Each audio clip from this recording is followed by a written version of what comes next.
नमस्कार किसान भाइयों, स्वागत है आप सभी का हमारे यूट्यूब चैनल एसके एग्रीकल्चर में। किसान भाइयों, आज की इस वीडियो में हम बात करेंगे कि गेहूं के अंदर किन वजह से या ऐसा क्या काम करे जिसकी वजह से हमारे गेहूं में अधिक से अधिक कल्ले, अधिक से अधिक फुटाव हमें देखने को मिले। इसके लिए कुछ बातें मैं आपके साथ शेयर करूंगा, जिससे कि आपको ये समझने में आसानी होगी कि किस प्रकार से गेहूं में अधिक से अधिक कल्लों का विकास होता है। तो उससे पहले आप इस वीडियो को लाइक कीजिए, ज़्यादा से ज़्यादा शेयर कीजिए, चैनल पर नए हो तो सब्सक्राइब करके बेल आइकन को दबाइए।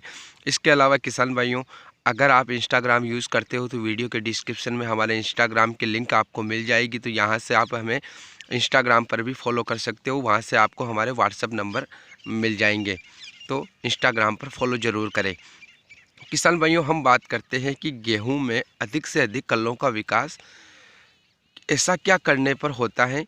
तो यहाँ पर मुझे 2-3 बातें समझ में आती है, जो मैं पहले आपके साथ शेयर करता हूँ कि वो कौन से कारण रह जाते हैं जिसकी वजह से हमारे गेहूं में अधिक से अधिक कल्लों का विकास नहीं हो पाता है। तो देखिए किसान भाइयों, मुझे जो मेजर 3 पॉइंट दिखाई देते हैं वो मैं आपके साथ शेयर करता हूँ।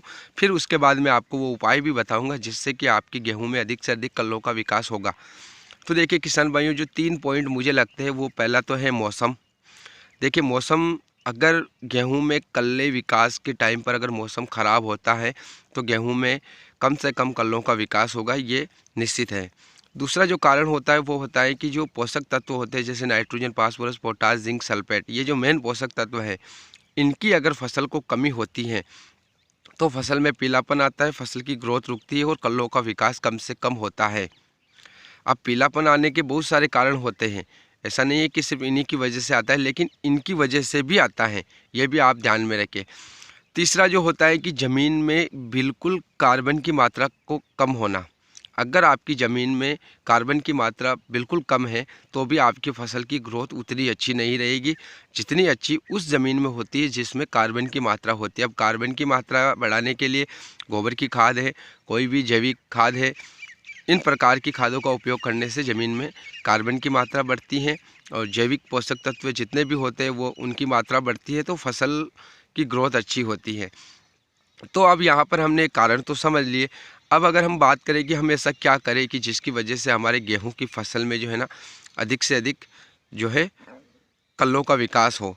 तो देखिए किसान भाइयों, यहाँ पर मौसम का तो हमारे हाथ में है नहीं, मौसम तो जैसा आएगा वो वैसा ही आएगा, अब उसका तो हम कुछ कर नहीं सकते। लेकिन जो 2 बातें हैं, जो पोषक तत्वों की कमी, ज़मीन में कार्बन की कमी, इनकी वजह से अगर हमारी गेहूं में किसी भी प्रकार का पीलापन है, ग्रोथ डाउन है, कल्लों का विकास कम है, इसे हम ज़रूर दूर कर सकते हैं।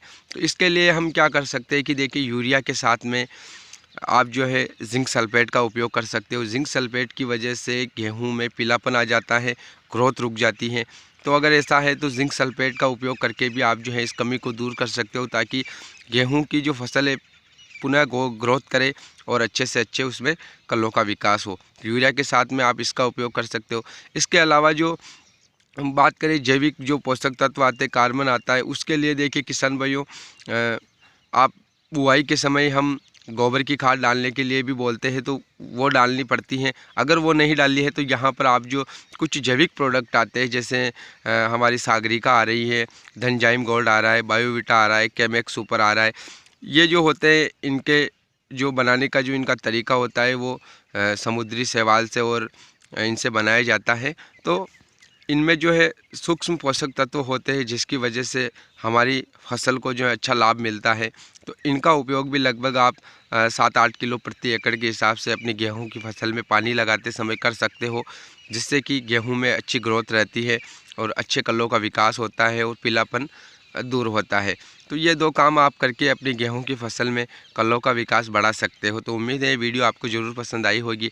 लाइक शेयर सब्सक्राइब जरूर करना। मिलते हैं अगली नई वीडियो में, तब तक के लिए धन्यवाद।